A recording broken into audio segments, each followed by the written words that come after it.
How you doing, fellas? Let's be honest, you don't want the year 25 to be another year where you feel stuck, right?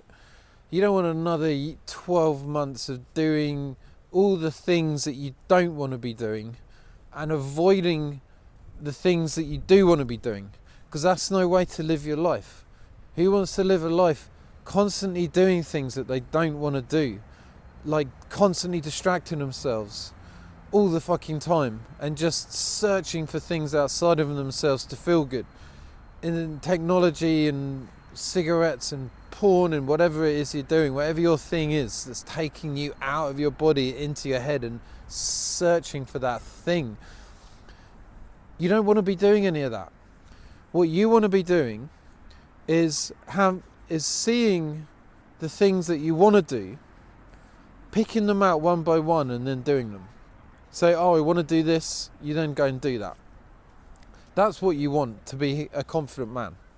But you're not doing that, because the things that are remaining up there, they're the things that bring up fear and discomfort in you and stress, ultimately.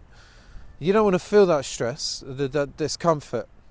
So you keep them up in your imagination, and instead you do things that you're comfortable doing. But those things that you're comfortable doing are actually what's draining you. If you start doing the things you truly want to do, that's going to give you energy.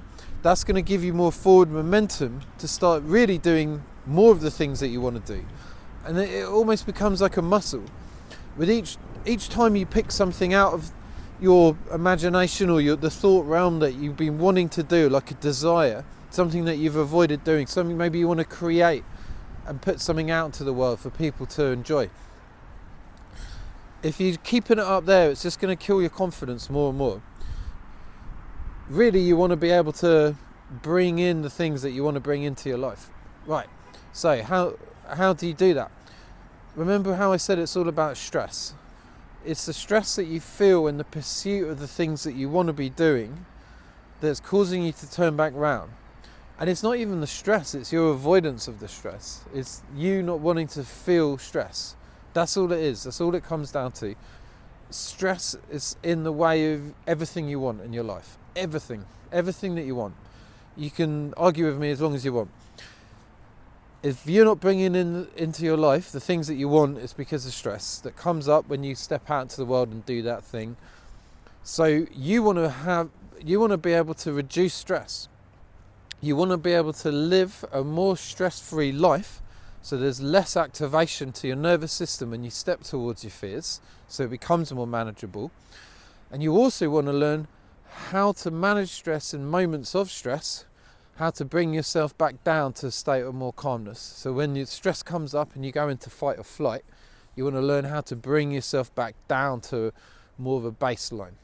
So 2 simple steps that you guys can follow. First step is start clearing up your lifestyle habits that are causing you more stress. Every hit of dopamine is putting you in a state of survival. It's putting you into fight or flight. Now you're much less likely to go after what you want.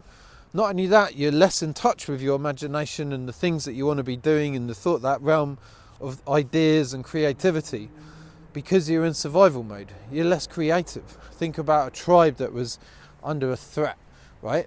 They're not going to be creatively coming up with ideas to make their camp look nice and paint and do art. They would only be doing art when they weren't in any danger, when they weren't under it being in survival. So your constant search for dopamine is taking you out of the creativity space, and it's your ability to see the ideas that are coming to you and create them that's going to bring that happiness that you're looking for. It's going to bring some level of fulfillment. But you want to start fixing these leaks of energy that are really bringing you down and causing you a lot of discomfort and harm. So your ability to say no to your habits and addictions really is the best way out of this. So if you're someone who can just have sugar now and again, just occasionally have a bit of cake when they want it, but there's no like, oh, I need cake now, I need sugar, then that's fine. But with most people, that's not the case. I've had to not eat sugar because of the addiction to sugar. A bit like how an alcoholic has to not go near alcohol because of their addiction to alcohol.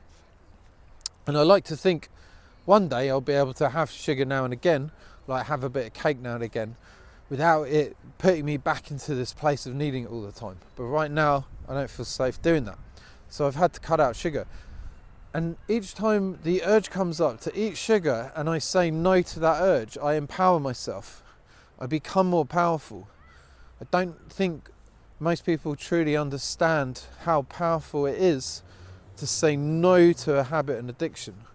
When we say yes to it, when we don't want to be doing it, we disempower ourselves. We literally are communicating that these habits are more powerful than we are, and we don't have the ability to say no to them. And we kind of become the slave to our urges. And our urges are like our master who just tell us to do stuff. And we're not really in control of our life. We're just going around saying, yes, I'll have this, I'll have that, even though we don't want to be doing it. How insane is that? You don't want that kind of life, guys. That's how almost everyone lives, and it does nothing for happiness. The second thing to do is to learn how to calm your nervous system down. So when stress comes up, you have the ability to bring that regulation down. So when in moments of stress, when the energy is activated in the head, that's when you get uncomfortable, right? So if you saw a pretty girl and you wanted to go say hi, and you step towards her and then the activation comes up, I mean, it's that stops people from going to say hi. Most people don't even know that that's what happens. They don't want to get as far as experiencing that level of fear, and so instead they just don't even do it.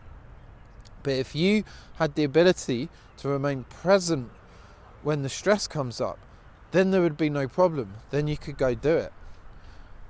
Like, your ability to be present when stress arises means that the stress has no effect on you, because you can't be present up here. So if you're being present in moments of fear and discomfort, it means that you're remaining down in your body. You see the stress rise, and then you bring the activation back down into your body where you feel more calm, and then now you can do that thing. And everything that you're not doing is because the energy is going up in your head, which is causing the stress. So anything you can do that's going to bring more presence to your life, and meditation's definitely one of them if you can maintain presence for longer periods of time. But the most effective tool I know is embodiment, because it's in embodiment that we draw energy away from the head and into the body. We're activating energy in the body. And if you had a embodiment practice where you practice that for like 10 minutes a day or something, I mean, that's going to help, but you want to be able to do it in all areas of life. Like right now, I could be activated up in my head, worried about what you guys are thinking, and to be honest with you, there is a bit of activation, and I'm not as comfortable as I have been in a lot of my previous videos. I put that down to eating the sugar and drinking the booze that I've been doing over the Christmas period. That's actually put me in my head a bit more. It's taken me out of my body. So I can notice that. I can not allow these thoughts that are saying people might not enjoy this video. Are you even making any sense? What will they think and say? Are you wasting your time? I can allow those stories to exist, and now I can start bringing more activation down to my body. So I can start by feeling my feet against the ground. I can start by going into the muscles in my legs and really feeling a lower center of gravity, which is going to allow me to be more present. It's going to allow me to be more calm.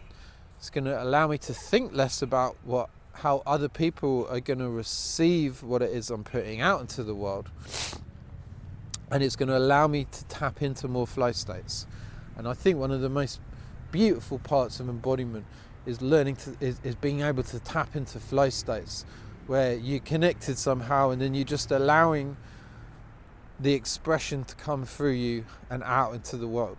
And that could be in song, in dance, in spoken word, in many different means of expression, right? And that's kind of authenticity as well. So if you want to be real, and you want to be your real self, you want to be authentic, you need to tap into flow states. That's really the key to happiness. It's you want to be in flow all the time, but you're just not thinking about what other people are thinking about you. And when you put yourself out onto the internet, you got a lot more people that are going to be thinking about you, and that might bring up more stress. But embodiment's where it is, guys. There's only so much embodiment I can teach on these videos, but if you've been following my channel for some time now, learning the mechanisms of embodiment could be the way out. It's literally the only reason why I'm talking to you on this video now.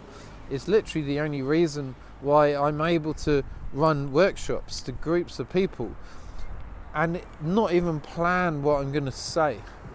Like, the old me would have to have written down everything I'm going to say and worried that if I'm going to remember it all. I mean, that's why I didn't run workshops. Since learning how to draw energy into my body, I don't have to worry about it anymore. I just go and do it. I mean, if I fuck it up, I fuck it up. I don't care. But it means I'm not controlling the world around me, because the world around me, I'm not allowing the world around me to affect how I feel inside. And when we try and control the world around us in order to feel a certain way inside, that's attachment. Now we're attached to the way things are. We need the world to be in a certain way in order for us to feel okay inside. That's attachment. That drains your energy.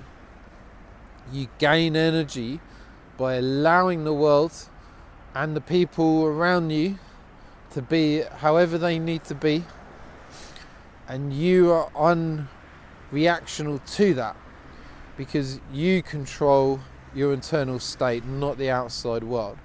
Now you can just allow the world to be as it is. You can start to feel much better, and you're also in a better place to make positive changes to the world around you if that's what you want to do. But most people try and change the world from this place of activation and being triggered, which actually does nothing. It does very little to change things, because it's all done from stress. And so they don't feel good, and they push people away in their attempt to make changes. So if you want to learn how to do embodiment on a deeper level, you can contact me for a session, and I will see you in the next video.